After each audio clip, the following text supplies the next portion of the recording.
વિજયાદશમી એટલે વિજયનો દિવસ, આંતરિક અને બાહ્ય રીતે આનંદ આપનારો ઉત્સવ.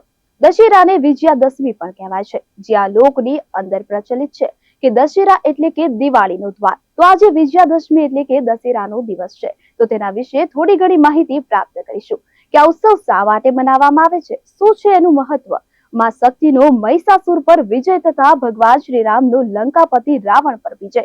આમ બે પૌરાણિક પ્રસંગો આ તહેવાર સાથે જોડાયેલા છે. સાથે સાથે અનેક પ્રસંગો પણ આ તહેવાર સાથે જોડાયેલા છે. ત્યારે આવો જાણીએ દશેરા વિશે. આસો સુદ દસમના રોજ ભગવાન શ્રી રામે મહાપ્રતાપી રાવણનો વધ કર્યો. તેથી તેના આનંદમાં સૌ દશેરાનો તહેવાર ઉજવે છે. આ દશેરાનો તહેવાર અધર્મ પર ધર્મનો, અંધકાર પર પ્રકાશનો, અહંકાર પર શાર્પનો, અસત્ય પર સત્યના વિજયનો દિવસ છે. દશાનંદ એટલે કે 10 માથા વાળો રાવણ, તેનો આ દિવસે નાશ થયો, માટે આજના દિવસને દશેરા તરીકે ઉજવવામાં આવે છે. આ દશેરાને દિવસે ઠેર ઠેર વર્ષોથી રાવણનું દહન કરવામાં આવે છે, પરંતુ જાણે રાવણ બળતો જ ન હોય અને વૃત્તિ પામતો હોય તેમ આજે પણ સમાજમાં રાવણ વૃત્તિ વધતી જતી હોય તેમ દેખવામાં આવે છે.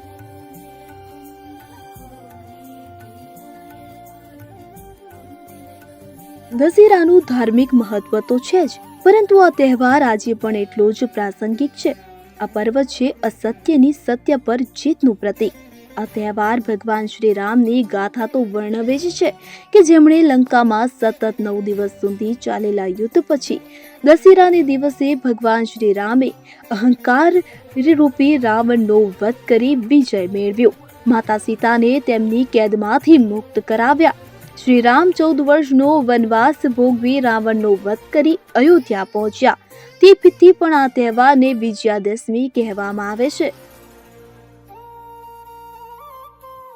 સાથે જ આજને દિવસે માતા અંબાએ જુદા જુદા રૂપ ધારણ કરી મહિષાસુર નામના રાક્ષસ સાથે સતત 9 દિવસ સુધી યુદ્ધ કર્યું.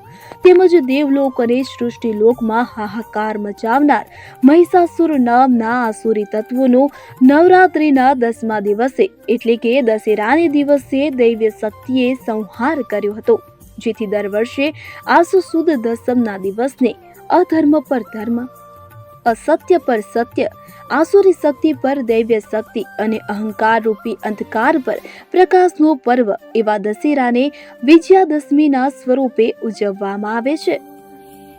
આ દિવસે માતા દુર્ગાની પૂજા અર્ચના કરાય છે. કહેવાય છે કે ભગવાન શ્રી રામે પણ માતા દુર્ગાની પૂજા કરી શક્તિનું આહવાન કર્યું હતું. ભગવાન શ્રી રામની પરીક્ષા લેતા પૂજામાં રાખવામાં આવેલા કમળના ફૂલમાંથી એક ફૂલ ગાયબ કરી દેવાયું હતું. ભગવાન શ્રી રામને રાજીવ નયન એટલે કે કમળના નેત્રો વાળા કહેવાતા. પૂજામાં રાખવામાં આવેલા કમળના ફૂલમાંથી એક ફૂલ ગાયબ થતા પ્રભુ શ્રી રામે પોતાનું એક નેત્ર માતાને અર્પણ કરવાનો નિર્ણય લીધો. અને જેવા તેઓ પોતાના નેત્ર કાઢવા લાગ્યા કે તત્કાલ દેવી પ્રસન્ન થઈને તેમની સમક્ષ પ્રગટ થયા અને વિજયી ભવના આશીર્વાદ આપ્યા. કહેવાય છે કે ત્યારબાદ દશમીના દિવસે એટલે કે દશેરાને દિવસે પ્રભુ શ્રી રામે રાવણનો વધ કર્યો. ભગવાન રામની રાવણ પર અને માતા દુર્ગાની મહિષાસુર પર જીતના આ તહેવારની દશેરાના રૂપમાં સમગ્ર દેશમાં ઉજવણી થાય છે. આજે માણસની ઈચ્છાનો ભંગ થતા માણસ તરત ક્રોધિત થઈ ઉઠે છે. કહેવાય છે કે આ ક્રોધ કઈના ઘર સળગાવ્યા છે. પતિ અને પત્ની વચ્ચે સહેજ પણ બોલાચાલી થાય અને ઘર સંસાર સળગી જાય.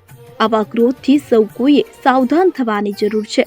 સાથે જ લોભરૂપી દોષ માણસના સદગુણોને ડુબાડી દે છે. અહંકાર રૂપી દોષ પણ માનવે જોવા મળે છે. પોતાનું સહેજ પણ માન ગવાય કે તરત માણસ ઝઘડો કરી બેસે છે. કોકનું કોઈ પણ બોલેલું આપણે સહન કરી શકતા નથી. તેના પરિણામે ઘર અને સમાજમાં ઝઘડા થાય છે. થોડું જતું કરવાની આપણા સૌ કોઈમાં ભાવના જાગૃત થાય તો આપણે આ અહંકાર રૂપી દોષથી મુક્ત થઈ શકીએ. આળસ એ પણ ભયંકર દોષ છે. આપણી પ્રગતિમાં અડચણરૂપ સૌથી મોટામાં મોટો દોષ હોય તો તે આળસ છે. ચાણક્ય મુનિ કહે છે કે આળસુ માણસને આ લોકનું ભૌતિક સુખ પ્રાપ્ત થયું નથી અને મૃત્યુ પછી પણ તેની સદગતિ થતી નથી. માટે આળસને આપણે સૌ કોઈએ તિલાંજલિ આપવી જ પડશે. આવા તો અનેક દોષો આપણામાં રહેલા છે. આ દોષોનું આપણે આ દશેરાએ દહન કરીશું તો જ આપણે ખરા અર્થમાં દશેરા ઉજવ્યું કહેવાશે અને એના કારણે આપણે આપણી આધ્યાત્મિક કેડીને કંડારી શકીશું અને ભગવાનના શાશ્વત સુખને પામી શકીશું. રામ અને રાવણ બંને આપણામાં બિરાજમાન છે. આપણે સૌ રામનો દેખાડો કરીએ છીએ અને રાવણને છુપાવીએ છીએ, પંપાડીએ છીએ. ગંદકી ફક્ત ઉકરડે જ થાય તેવું નથી, પરંતુ માણસ પણ તન મનથી ગંદકીથી ખદબદતો હોય છે. લોભ, લાલચ, વાસના, સ્વાર્થ, ઈર્ષા, અદેખાઈ, દંભ, આડંબર, ભ્રષ્ટાચાર અને આવા અનેક રાવણ જેવા દુર્ગુણો પ્રત્યે ઢાંક પીછોડો કરી સાચા ખોટા મોહરા પહેરવામાંથી માણસ ઊંચો આવતો નથી. માણસ પોતાના આત્મરામને ઓળખી જ શકતો નથી, યા તો તેના હૃદયના અવાજને દાબી દે છે. વિજયાદશમીના પૌરાણિક મહત્વ મુજબ શત્રુ પર વિજય મેળવવા માટે આ દિવસે પ્રસ્થાન કરવું જોઈએ. આ દિવસે શ્રવણ નક્ષત્રનો યોગ વધુ શુભ હોય છે. યુદ્ધ ન કરવાનો પ્રસંગ હોય તો પણ આ કાળમાં રાજાઓએ સીમાનું ઉલ્લંઘન કરવું જોઈએ. દુર્યોધને પાંડવોને જુગારમાં હરાવીને 12 વર્ષના વનવાસ સાથે 13મા વર્ષે અજ્ઞાતવાસની શરત આપી હતી. 13મા વર્ષે જો તેમને કોઈ ઓળખેથી લેતું તો તેમને ફરી 12 વર્ષનો વનવાસ ભોગવવો પડતો. અજ્ઞાતવાસ દરમિયાન અર્જુને પોતાનું ધનુષ્ય એક સમી વૃક્ષ પર મૂક્યું હતું. ખુદ વૃહંતલા વેશમાં રાજા વિરાટની પાસે નોકરી કરી લીધી હતી. જ્યારે ગૌરક્ષા માટે વિરાટના પુત્ર કુમારે અર્જુનને પોતાની સાથે લીધો હતો, ત્યારે અર્જુને સમી વૃક્ષ પરથી પોતાના હથિયાર ઉઠાવી શત્રુઓ પર વિજય મેળવ્યો. તેથી આ દિવસે સમી વૃક્ષની પણ પૂજા કરવામાં આવે છે.